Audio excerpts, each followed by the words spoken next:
Good morning po mga kababayan, mga ka-OFW. Ito po ang inyong lingkod, Doc Ed. For today's video is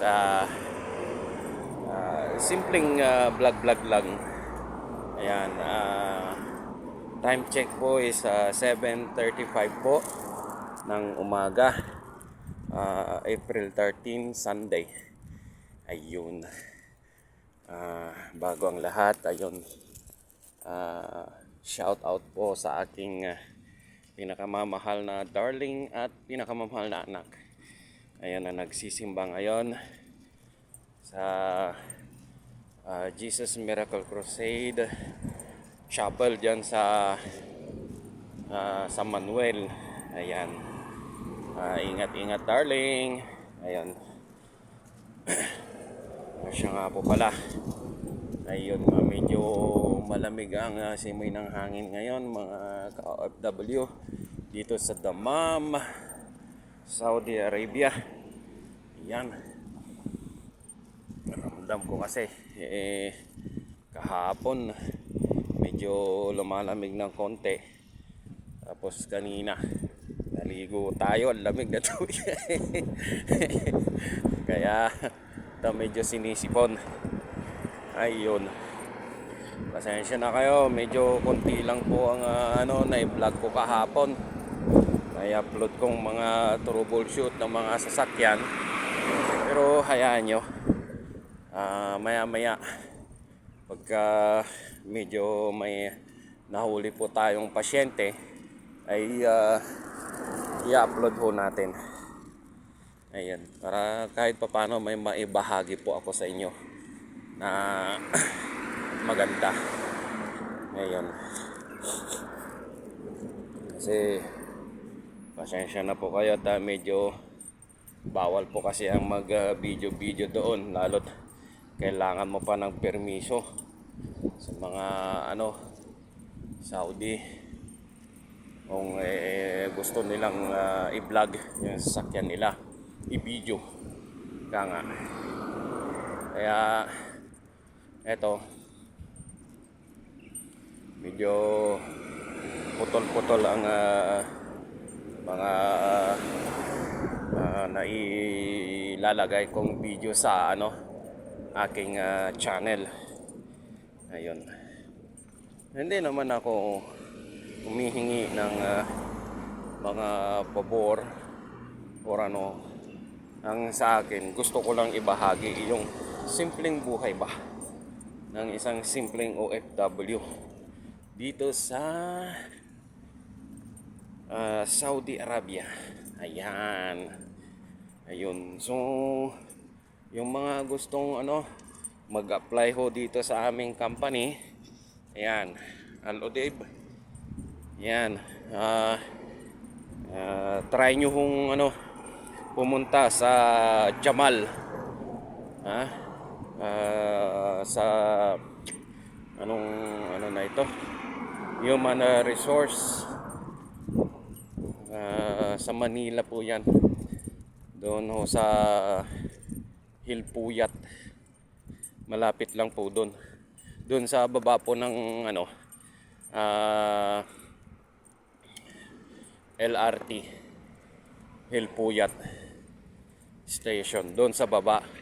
Pagbaba nyo ng Hilpuyat LRT Station, tatawid po kayo ng kalsada, nakaano mismo po yun doon sa bago kayo pumunta doon sa kabilang istasyon ng LRT, doon mismo sa Hilpuyat, pababa yun. Pagbaba nyo ng hagdan, nasa kanan lang po yun. Hanapin nyo po si Ma'am Lydia. Ayun, shout out po sa lahat ng mga taga Jamal. Ayan, ang alam ko siguro naghahanap ata ang amo namin ng aligner. Try nyo mag-apply ng aligner para kasi kailangan ho ng company namin ng Pilipinong aligner, yung mabuti yung mabait po, hindi po yung loko-loko. Paalala lang, ngayon, wag ho kayong mag-a-apply sa aming company kung may ugali po tayong hindi maganda. Pasensyahan na po. Dito ho talaga, pagtitiis talaga ang pagtatrabaho dito sa amin, lalo na dito sa ibang bansa. Huwag ho po tayong maghahanap ng mga favoritism. Kasi kung hinahanap natin ni favoritism, ay nako, sa iba na lang ho kayo mag-apply. Dito kasi sa amin, buntot mo, hila mo. Ganun po yun. Kailangan magpakitang gilas ka. Hindi yung pagsisip-sip ang kailangan dito. Kailangan ipakita mo yung kaalaman mo. Ayun lang po.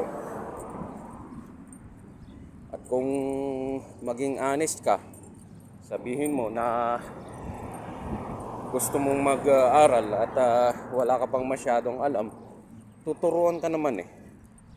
Ang importante po dyan, sumasahod kayo, nagkakaroon kayo ng experience at natututo. Yun po ang pinaka-importante dyan. Sa sahod naman po ay hindi ko po yan may papangako. Kayo po ang dapat makipagnegosasyon sa sahod. Yan po. Saka sa oras ng trabaho, kayo po ang makikipag-usap sa amo namin. Yan po. Kaya sa lahat po ng willing mag-apply, yun, ang alam ko po naghahanap po ata ng Pilipinong aligner ang aming amo. Okay? Try nyo lang po. Try nyo lang pong tanong sa Jamal. Search nyo na lang po Facebook page ng Jamal Human Resource Helpuyat dyan sa Metro Manila. Yan po. Look for Ma'am Lydia. Yan. Kasi siya po ang nagpaalis sa akin dito papunta rito. Salamat nga pala Ma'am Lydia. At doon sa receptionist na maganda, dyan sa Jamal Front receptionist, yung maganda-ganda dyan, shout out sa'yo. At doon sa main supervisor po natin, si Ma'am na ganda. Ayan, shout out po sa inyo Ma'am. Pasensya na kayo, nakalimutan ko ng pangalan nyo Ma'am. Bahala na po si Ma'am Lydia na magsalita kung sino po yung head supervisor natin dyan, na si Miss Ma'am. Ayun. At yun lamang po.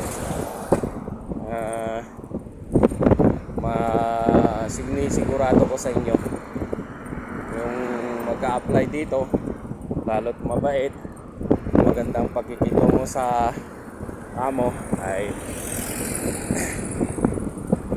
tinitiyak ko aasenso kayo.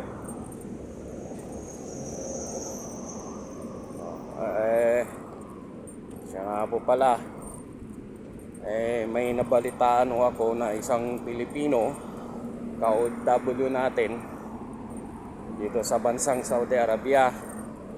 Ayun, nag-apply ata sa isang kumpanya, takas ata yun alam ko takas siya. Pinasok ng kakilala niya sa isang kumpanya. Ang nangyari nagmatigas yung takas, nagdemand ng kung ano-ano. Siyempre ikaw ba naman ang amo, kailangan mo ng umintindi. Pero ang gusto nung empleyado, mataas ang sahod, tapos lahat ng benepisyo kanya, wala namang pinapakitang kaalaman sa trabaho. Ang nangyari ngayon, pinagbigyan siya. Pero masama, tumakas. Tumakas yung empleyado. Kaya ngayon, hinahanap siya ngayon. Nung nahanap siya, kinuha siya ng pulis. Binalik siya doon sa kumpanyang Hello, boss. Marhab Sen, good morning. Pinagpasukan niya. Pinag-apply niya. Ngayon, kinausap siya ngayon ng amo niya. Dati niyang amo. Sabi, babayaran mo ba yung utang mo? Lahat ng mga nagastos sa'yo? Oo, papakulong ka namin. Ang sabi niya, babayaran daw. So, nung pinagtrabaho ulit, ayun, ang nangyari, tumakas na naman. Kaya,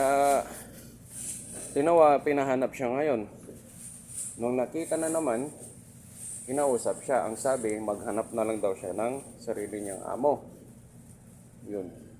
Kaya ang nangyari, nakahanap naman siya ng sarili niyang amo, pero pinagbabayad siya doon sa utang niya. Kaya, sana maging aral yon sa mga ka-OFW natin, na hindi porket mayroong tumutulong sa inyo para magtrabaho, makahanap ng trabaho, dapat alagaan nyo. Hindi yung ganyan na nagmamalaki pa kayo, na akala nyo kayo na yung pinaka-importanting tao. Kaya ako, hindi ako nagmamagaling, kasi sa akin, pinapakita ko lang kung ano yung alam ko. Totoo naman, wala akong alam sa pag-aligner noon. Ngayon, kahit papano, natututo ako ng konti. Kaya nagpapasalamat ako dun sa nagpasok sa akin. Ayan. At sa mga nagturo sa akin, sina Brother Jong dyan sa Albilad. Ayan. Si kasamang Brother Raul dyan sa Exit 26 na nagturo sa akin ng mga dapat gawin sa pag-align. Tapos si Sadik Jawid. Yan. Mga mababait na nagtuturo sa akin. Ang hangin. Ngayon, dito sa bago naming branch, si pangalan nito, Sadik na Kasyop. Siya nagtuturo sa akin. Kahit minsan may konting pag-aaway, hindi na sa salita lang, hindi naman sa physical na pero ayos lang. Alam ko naman na nakukuha lang naman sa usapan yan. Ganyan lang naman yan. Minsan galit-galit, maya-maya bati-bati na naman. Kasi ganyan talaga. Hindi natin maiwasan sa sa isang bansa yan, yung sa isang trabaho na magkaroon ka ng kagalit. Ako, minsan lang akong magalit, yan, mga ilang minuto o isang oras, wala na. Ganoon naman ako eh. Inihiwalay ko yung trabaho sa personal. Kasi pangit magsama yan. Once na nagsama yan, sira ang trabaho mo. Yan. Pag nasira ang trabaho mo, wala kang matatapos kahit isa. Kaya sa mga kasamahan natin dyan, yun, shout out sa lahat ng mga kasama natin dyan. Sina Kuya Ray, dyan sa Lexus. Si Brother RR, si Ading Jeremy dyan sa Albilad, ni Trump dyan sa Abaha. Ingat, masyadong malamig. Sana malipat ako dyan para kailangan magano ng ano dyan. Para sama-sama tayo. Maganda dyan eh. Mas malamig. Pero okay lang. So, yun lamang po. And maraming salamat po sa panonood ng aking vlog. Araw po ngayon ulit ay Linggo, April 13 po.